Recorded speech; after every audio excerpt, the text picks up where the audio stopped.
It's an about face, but Sony Pictures says it will release the interview on Christmas after all. All new tonight, Phoenix police are looking into what appears to be a bogus medical marijuana dispensary. A man connected to 6 bank robberies in the Northwest could be heading to Arizona. Phoenix Police Chief Daniel Garcia has been fired. All of this going down in just the last hour and just moments after he held a heated news conference. New Year's Eve is still more than a week away, but investors already have a reason to celebrate. Well, dozens of people gathered in downtown Phoenix tonight calling for change in response to deadly police shootings of unarmed black men, including Remain Brisbane. Well, the Secret Service has confirmed it is investigating a data security breach at Target, so we know this could be far-reaching.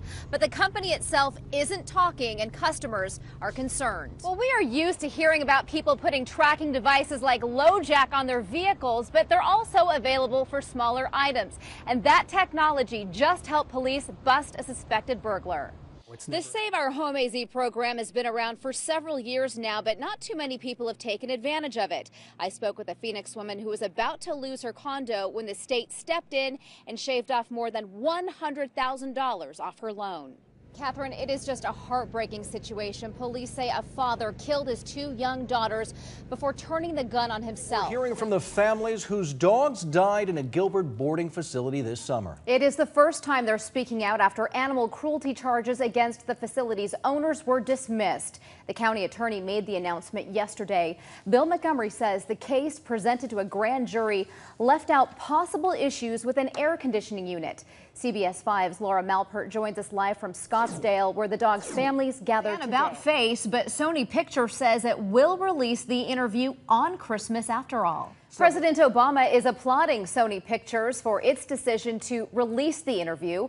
White House officials stressed the U.S. believes in free speech and the right of artistic expression. Meantime, there's speculation the United States might have something to do with an internet blackout in North Korea. There was a 9-hour outage in that country yesterday.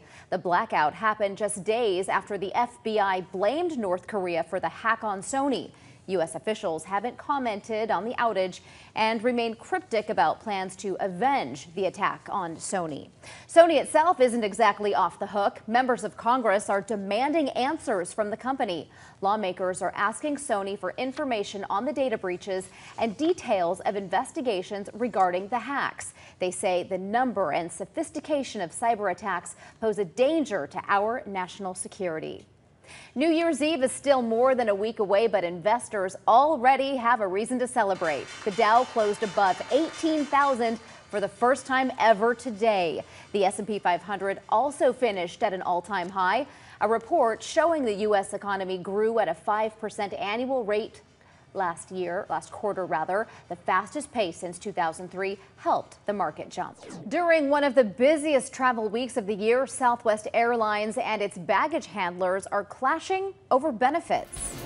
Well, good afternoon, and thanks for joining us. I'm Rebecca Thomas. We begin this noon hour with the very latest on a wildfire burning in northeastern Arizona. The San Juan fire has grown to about 2,500 acres. It is burning southeast of the small community of Vernon, which is halfway between Springerville and Show Low. CBS 5's Carla Navarrete has been tracking the San Juan fire all morning. And Carla, what have you learned so far? Katie Baker is keeping an eye on weather conditions in the burn area. And Katie, yesterday I know wind was a concern. How are things looking today? Phoenix police are on the lookout for a gunman who opened fire on 2 people, killing one of them.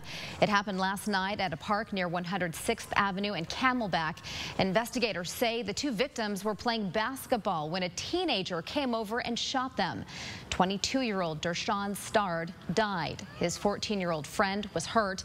Police believe this is gang-related. If you have any information, they do want to hear from you. Just 3 months after the new F-35 landed at Luke Air Force Base, the Pentagon has grounded the jet. Luke officials confirmed operations have been suspended until further notice. This comes after a fire broke out on board a jet based in Florida. The pilot wasn't hurt, but Air Force officials say they want to make sure the aircraft is safe before any other F-35s take off. A Mesa man jumped into a canal to rescue a dog struggling in the water, and he says he was just doing what first responders encouraged him to do. Well, the dog freaked out and started biting Timothy Walsh in the face and shoulder.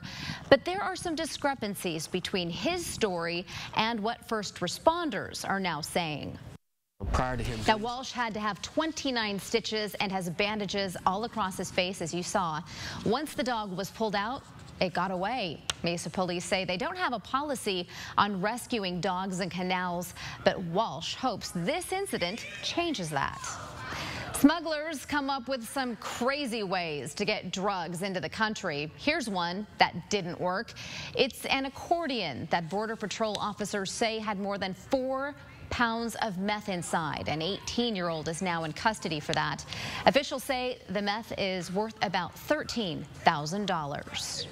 Jessica Ford says she found black mold in her apartment here at Laguna Village. And what's more, she says management is doing nothing about it.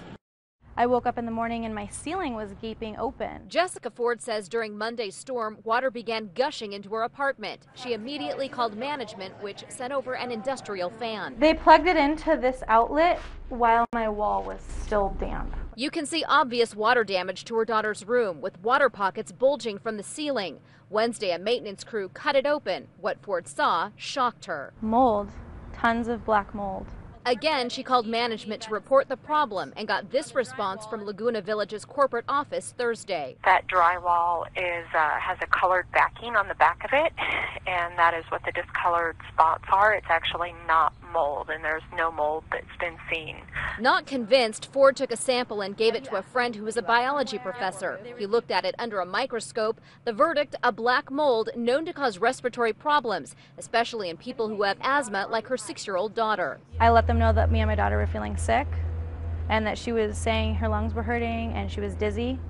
Nothing they could do. They wouldn't do anything. There's a possibility of mold in her apartment, so what's being done to protect her? He just told me to have you call him. Thank you. The manager told us to call their attorney, which we did with no response. Meantime, Ford says her ceiling has been patched up without the removal of insulation, treatment of the beams, or testing for mold. The mold isn't just from Monday, so obviously we've been breathing in the spores now for however, I don't even know how long, but it's terrifying.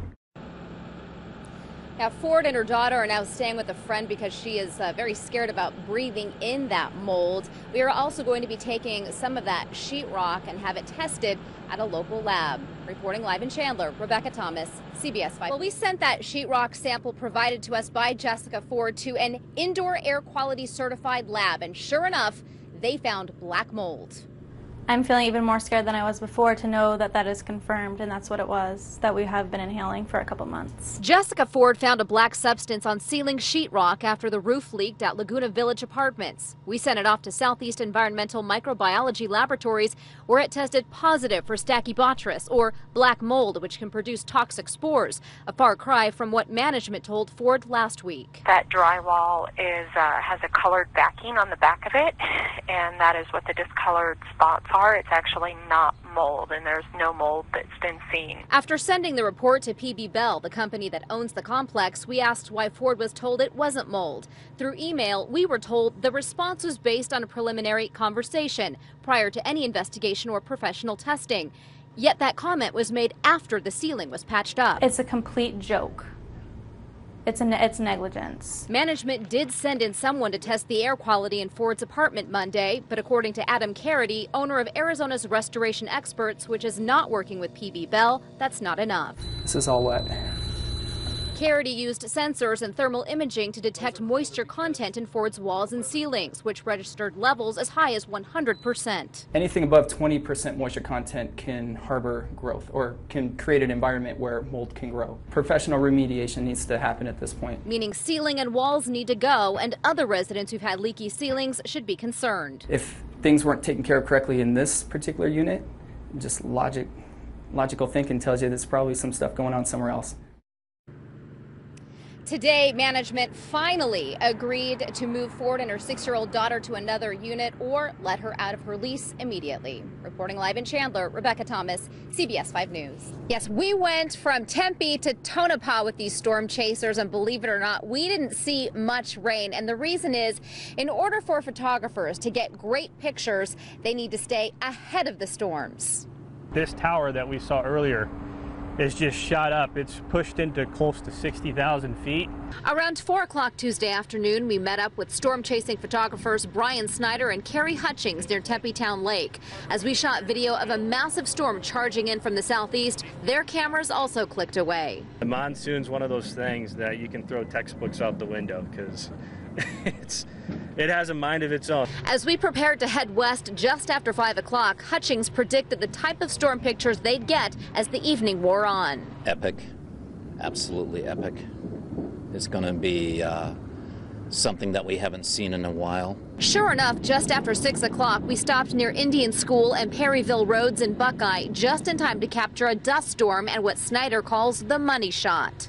Just seeing a shelf cloud, I mean, it's just a lot of chasers are envious of us right now. From there, it was on to Tonopah, where they trained their lenses on captivating clouds and an Arizona sunset only a monsoon storm can deliver.